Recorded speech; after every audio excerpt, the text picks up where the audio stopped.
Hey guys, welcome back to Contest Prep University. I'm Joe Klemczewski with Adam Atkinson. Episode 4, speaking about the language of peaking. And Adam, I keep using the same client because he's in the middle of peak week right now, but I also have somebody who competed at a pro show, Fit Body, last weekend, and she of course did just great. She's an international competitor who's won pro titles in the past.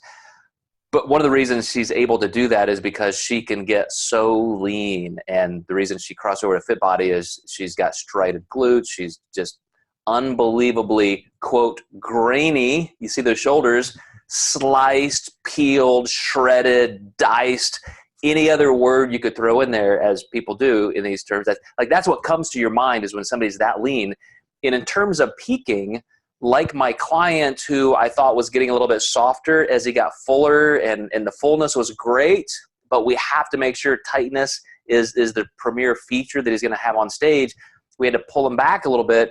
He dropped a couple pounds of weight overnight, water, and sent me pictures this morning, and the first words out of my mouth were, again, like, wow, you are shredded. You are just in grainy. That was the word that you brought in for this particular episode. So what can get you there? If that's the look we're describing, what actually makes somebody look that way when they need it, which would be on stage? Yeah. First thing is always being lean enough. So that has to be there first. If you don't see that leanness throughout your contest prep, it's just not going to be there throughout peak week or on show day.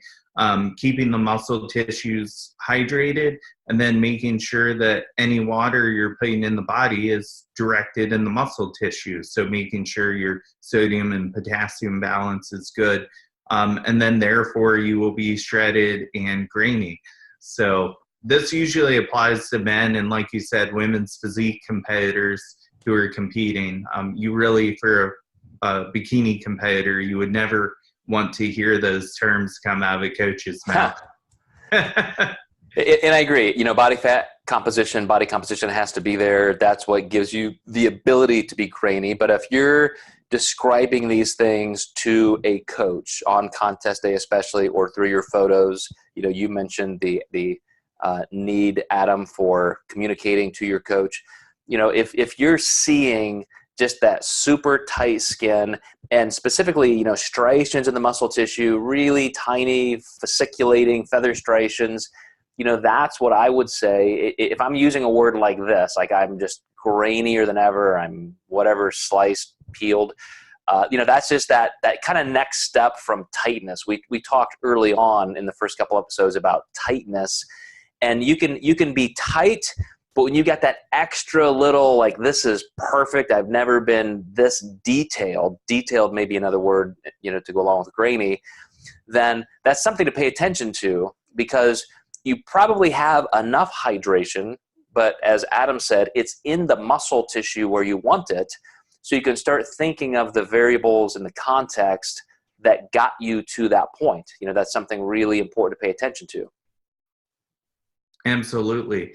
I've also noticed, masters competitors tend to get that shredded and grainy look a little easier than younger competitors. A lot of times muscle maturity is greater, and just therefore having thinner skin, just because lower collagen levels, you do tend to see that a little more in the masters.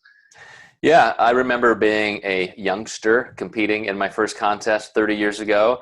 And as judges were talking about, the difference between you and that guy or this guy, everybody brings up that term to young competitors, muscle maturity. And there definitely is. I mean, it's a physiological fact that body fat tends to migrate internal. You get more intra-organ fat as you get older, a little less subcutaneous fat. And so in a sport like this, that visually can make a little bit of a difference.